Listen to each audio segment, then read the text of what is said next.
Greetings, my friends. Please make certain that you are still subscribed to this channel because every day I'm hearing from other people that they have been unsubscribed without their knowledge by YouTube. And if you are not subscribed, please consider supporting this channel. We need you. Thank you. My friends, 3 years ago, I launched my YouTube channel for one reason: to express my rage and disgust at the atrocity that was Star Trek Discovery. This thing was not only an insult to Gene Roddenberry's vision of a brighter future for humanity, it was an insult to the intelligence of viewers around the world. The ugliness of this cynical universe was completely antithetical to the optimism of Star Trek. The characters were bland when they weren't offensive, and the blatant stupidity of the writing was painful to any sentient being witnessing this thing, on Earth or off. Star Trek Discovery is the worst television show ever made, which brings us to Season 3. Knowing that I had to watch this in order to review it made me sick. But being the future ruler of Earth, I pressed on. And although the only thing that kept my head from blowing up was my helmet, I am pleased to say I survived, and here is my review. I would say that spoilers follow, but you can't spoil garbage covered in seagull poop, and so I'm just going to dive right in. You have been warned. Right off the bat, we are presented with a scene featuring a really boring guy in a suit living in some kind of nano-suite on a space station. This station makes beds, desks, and alarm clocks that look like birds out of some kind of nanoparticles. It shows this guy in a montage where every single day is the same. This sad little nothing with a blank face is so boring. Given this nanotech that seems to form whatever he needs, instead of making cool shit out of the nanotech like a functional model of Barbara Eden in I Dream of Jeannie, complete with harem outfit and pliant attitude, which can come in handy when you're living all alone on a space station, trust me, I know. All he does is sleep, get his teeth cleaned, and lug around a small case with a fractured STD insignia on it. That's it. The insignia, being fractured and of course 25% different, is inadvertently a perfect symbol of what a broken show Star Trek is now, thanks to Kurtzman and his staff of incompetence who either utterly hate Star Trek or are doing a hell of an impression of people who utterly hate Star Trek. Classical music plays over this boring scene of a boring man doing boring things, as if classical music playing over a pile of dog poop makes the dog poop classy. Now we get a hilariously mediocre opening scene where, guess what? A guy in a ship is being chased by another guy in a ship who is complaining, "Return what you stole from me." And it's supposed to be all exciting, see? Even though we don't give a shit about the pilot or about the guy pursuing the pilot, don't know anything about the cargo and don't care. That is STD in a nutshell. A lot of noise and blasters and cursing, and despite all the racket, we don't care in the slightest because, newsflash, people only care about real characters and good writing. And there really isn't much in the way of characters on STD. And good writing, well, don't hold your breath. You get cliches, smug lines, pieces of wood being the bestest ever, but nothing human or warm whatsoever to give a damn about in this oh-so-blue little turd of a universe, a fart bubble in Roddenberry's franchise, isolated from everything that came before it, and smelling really bad. And speaking of the bestest ever, Mikey Spock pops up in her blue angel suit. They called it a red angel suit originally, but like everything else on this ugly little mess, it's blue. And she gets hit by the thief fleeing from the other dude. That's right, she jumps out of a wormhole in her red angel suit and gets slammed into by the guy who is fleeing from the other guy he stole some cargo from. So the spaceship we don't care about smashes into a character we don't care about, and both crash land on a planet. Excited yet? Welcome to STD Season 3, boldly going where no Star Trek has gone before, into a sea of red ink and financial losses. Hey, maybe that's why Mikey Spock is the Red Angel. She delivers CBS from profits. Angels we have heard on high, no merch in the stores to buy. That's right, friends. This show stinks so much, almost no one wants to license anything from it. Look around Walmart, Target, the supermarket of your choice. The licensees have all but abandoned this show because they know what CBS still hasn't figured out. No one watches STD, and no one wants a Mikey Spock action figure or a Saru napkin dispenser or a Tilly double beer holder. Think about it. Indeed, this show sucks so bad, it has actually sabotaged the merchandising of regular Star Trek toys and products as well. I was recently told that someone found McFarlane, Captain Kirk, and Captain Picard action figures discounted at Walgreens. Mikey Spock is the Red Ink Angel, and she has led Viacom CBS into the desert of brokeness to wander for the next 40 years. Go, Kurtzman. No, really, go, Kurtzman. Please, go. Go away, would ya? So anyway, more nonsense happens. Mikey Spock's Red Ink Angel suit is damaged in the collision with the planet, but not really all that much, I guess, because it flies off of Mikey Spock, reassembles itself in the air like Iron Man's armor, and as the wormhole she arrived in starts to close, Mikey Spock sets the Red Ink Angel suit to self-destruct and sends it shooting up toward the wormhole, where it blows up. Ta-da! But sadly, destroying the Red Ink Angel suit doesn't help CBS bail out of the red ink, as CBS, with Season 3 of STD, is still paying a lot of money for a show fans don't watch. Fun fact, gang! Did you know STD is pound for pound one of the most expensive shows ever made? But airing in primetime on CBS right now, it gets beaten in the ratings by game shows like Match Game and Celebrity Family Feud, and even a rerun of The Masked Singer. Even without the suit. I think I'll keep calling Mikey Spock the Red Ink Angel. Gotta have some kind of fun watching this trash. Used to be, in the olden days, the writers of a show would put the fun into their scripts. But these days, the only fun is watching the show crash into the ground and self-destruct, just like the Red Ink Angel. So Mikey Spock scans for life, finds life signs, then laughs and screams hysterically, over-emoting like an idiot in slow motion for what feels like about 10 minutes. Forgetting that she hasn't actually been isolated on a desert island for 3 years, she just landed and finds within minutes of landing that there's life there. So why the hysteria? It's like she was crying and yelling, "Wilson!" without a volleyball. I guess it's because Mikey Spock has been labeled as wooden for 2 years, so now they wanted to give her an emotional and fiery moment, but we're not really impressed since we already know wood burns. So setting that log on fire, not really a big deal. Plus, this plot point is especially stupid, since the computer doesn't say what kind of life it has detected. And just looking around, there are plants and birds and rocks and things, so why she gets all jumping jack flash full of gas over life being detected is really just par for the subpar course, isn't it? I mean, it doesn't say, "Hey, there are humans," or "Hey, I found your crewmates." It just says life detected. And since there's soil, air, water, and birds, no shit, Sherlock. At least we know that computer isn't an AI. There is no I there. It's just an A. So she strolls down a beach, gets incompetently attacked by the pilot she crashed into originally.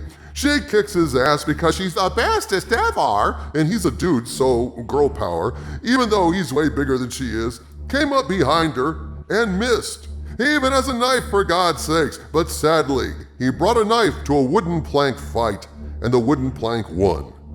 Again. I fought the plank and the plank won. Isn't that always the case? 'Cause she's the bestest ever. But I digress. So the guy, named Book, doesn't want to know her name, wants nothing to do with her, attacks her repeatedly.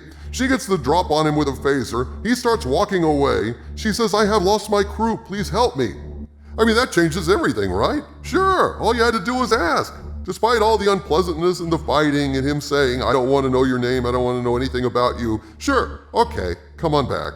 He invites her back to his crash ship, introduces her to his cat, and then they set off to buy some dilithium crystals at the local flea market on this barren island. Book cloaks his ship, so I guess it can cloak even though it doesn't have any dilithium crystals. Remember when cloaking a ship took a massive amount of power? Ah, those were the Treks. And so Book and Mikey Spock stroll through the desolate countryside, talking about exposition.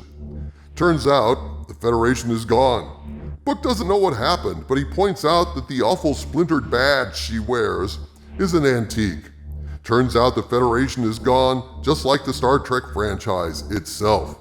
As he expositions at her, he reveals that apparently the Federation got destroyed in the Burnham. The burn. Mikey Spock doesn't know what the burn was, and so he tells her. Back when Les Moonves wanted to punish Shari Redstone for opposing him, and knowing his days at CBS were numbered because of all that unpleasantness with women and so on, he negotiated a contract from hell designed to absolutely destroy the show he despised, Star Trek. Moonves negotiated a contract to make sure Alex Kurtzman, a guy who knew nothing about Star Trek and yet had the arrogance to think he knew everything about Star Trek, would forever be in control of the brand, that CBS would never ever be able to break the contract, and by the time it ran its course, nothing of value whatsoever would remain of Star Trek. Yep, what a burn! Yeah, and that's the story of the Burnham. The burn that destroyed Star Trek. However, Book lies to Mikey Spock in this episode, leaving out all the stuff about Kurtzman and Moonves, claiming instead that the burn was a time when most of the dilithium in the galaxy went boom, just spontaneously exploded. No more warp-capable ships. Starfleet collapses, Federation collapses, and so here we are. Take that, Roddenberry. So much for your optimistic, adventurous, exciting vision of humanity's future. Take that and shove it up your dead ass, courtesy of Alex Kurtzman and his pals. So civilization pretty much collapsed, and they wander the desolate island until they come to an inexplicably vast super high-tech city, which is kind of like finding Hong Kong in downtown Laredo. And so, Mikey Spock goes to the bazaar to sell her antique Starfleet equipment, despite the fact that the designs of that antique Starfleet equipment are so hideous that Todd McFarlane canceled a license to sell STD phasers, realizing no one wanted them, and if he tried to sell them, the Red Ink Angel would ruin him too. She gives good old Book her ugly knockoff of a Wah-Chang tricorder that doesn't look like a Wah-Chang tricorder at all. Then Book tricks her into trespassing into a secure area. She gets nabbed in a stasis field that lassos around her like a lasso that grows red, lasso-ly. Then they arrest her and Book takes off with her stuff.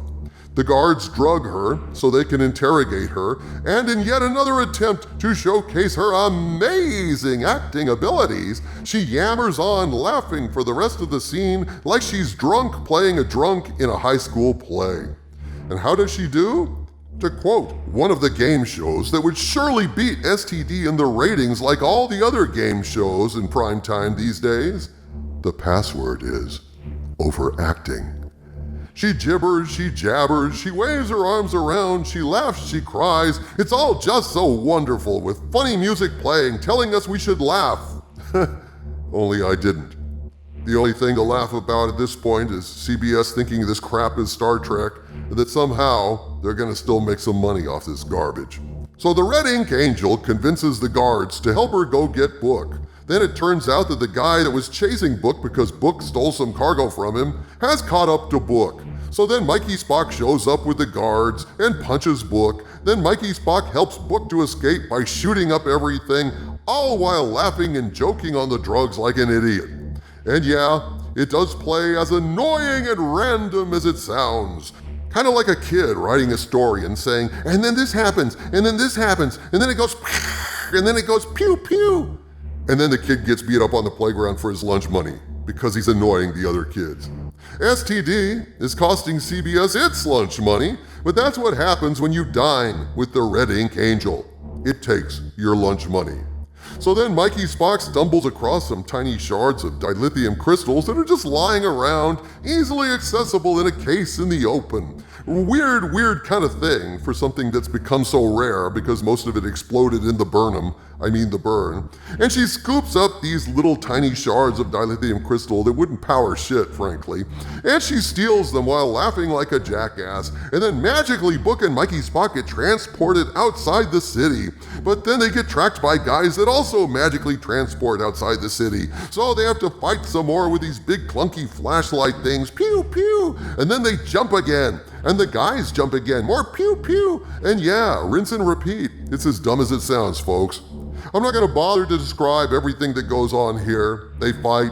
Their weapons need to recharge. Exciting music plays. They escape by jumping off a cliff into some water. And water messes with the ability of the city guards to track them.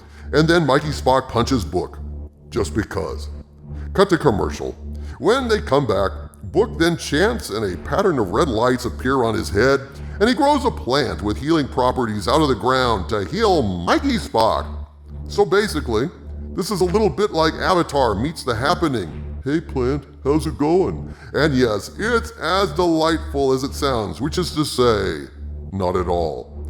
After the raid on the flea market, Mikey Spock calls for Discovery using some of the crystal shards they stole to power a transmitter, but there's no reply.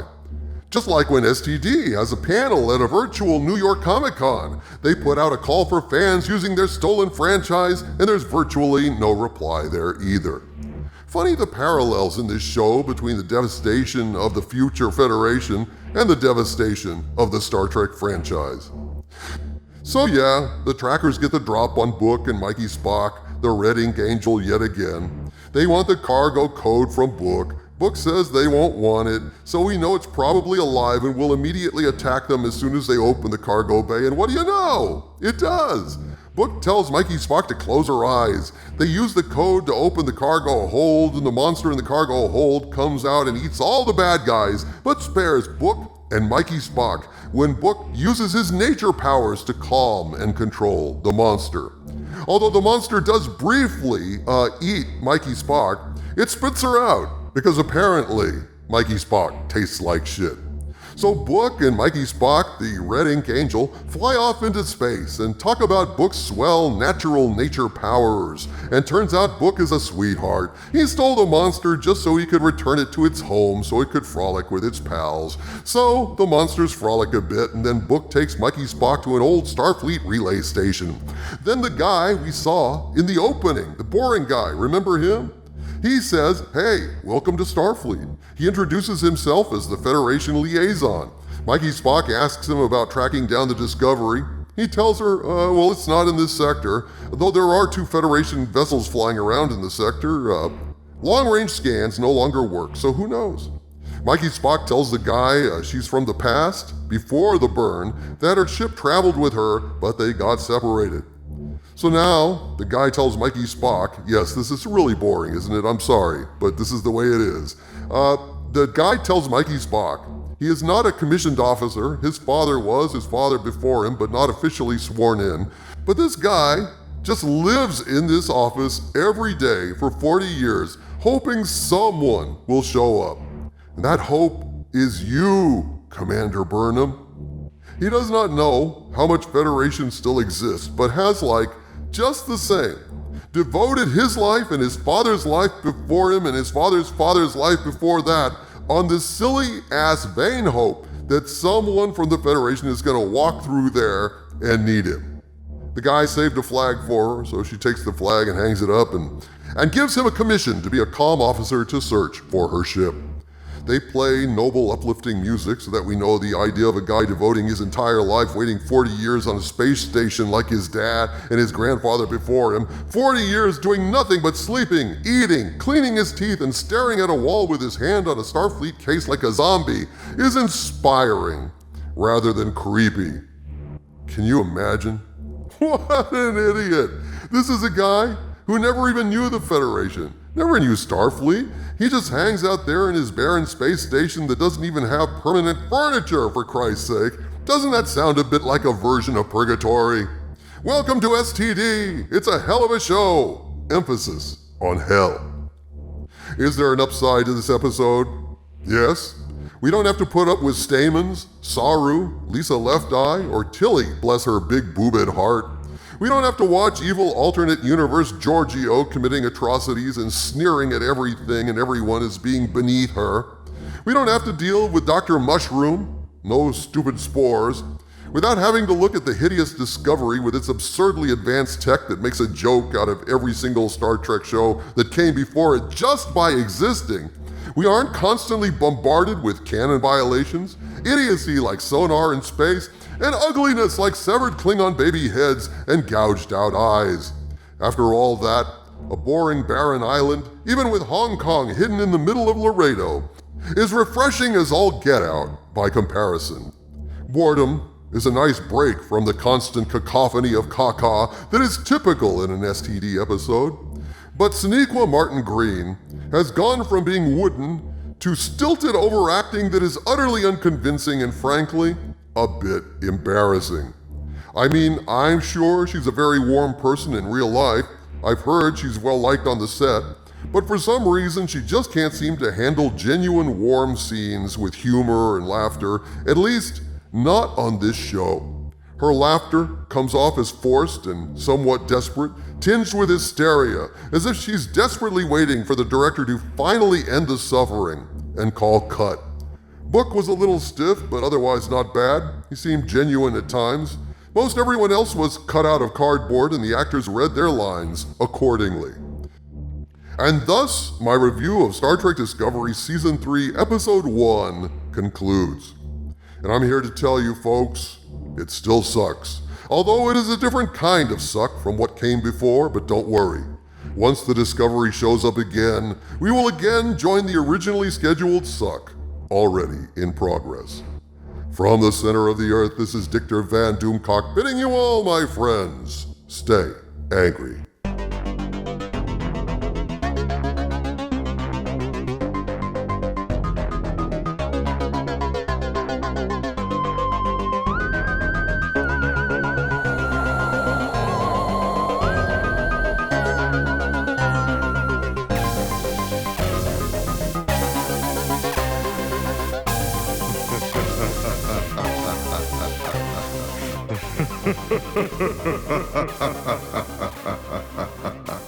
Ha ha ha ha ha ha.